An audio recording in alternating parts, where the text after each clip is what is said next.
来看中共连续2天对台湾发动军演，暂时中国的东部战区佮出动山东号的航空母舰，今仔又佮宣布讲，伫台湾的中部佮南部海域，要来进行海峡雷霆2025A 的操演，卖伫东海来进行实弹的射击，模拟讲锁定重要的港口佮能源设施。咱的国军嘛随展开战备操演。你的行动已严重破坏台海区域和平稳定及安全，蓄意制造事端，增加维安及误判风险，请你立即离开。共军的司令舰出现伫咧台海，海军组赢军舰伫台海前线捍卫咱的海域。中共东部战区昨日无预警宣布对台湾实施联合演训，以中共航舰山东号组织编队带头，结合强机执行军演。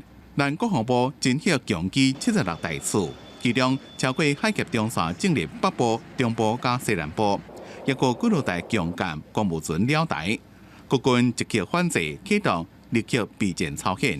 4月2号，中国人民解放军东部战区为台湾海峡中部、南部相关海域组织海峡雷霆2025A 演练。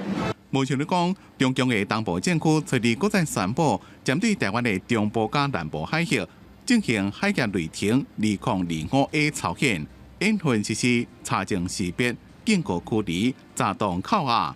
另外，还佫伫咧东海展开远火实弹射击，模拟锁定重要港口、能源设施，相关印太局势紧张。持续施压，它不是一个新作，它叫连续性。这个以后你还要看到会更大压力，但是我们监控很好。一直到这几年，把海陆空火箭军的兵力做这样的整合嘛，它的目的当然就是军事扩张。中共连续2天对台湾发动军演，这边操演有新的代号海峡雷霆。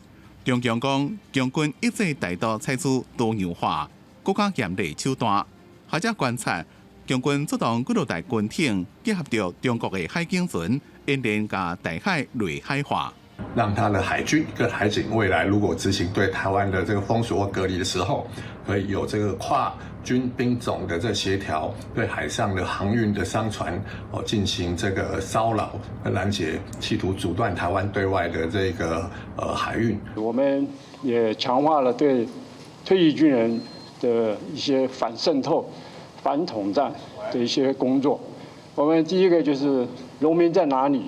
我们服务在哪里？要强化农民的照顾。另外，中共的新建文宣影片，声援建立强敌案战局相关的退役中将高安国。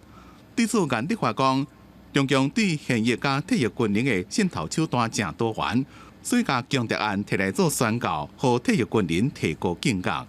公司新闻采访报道。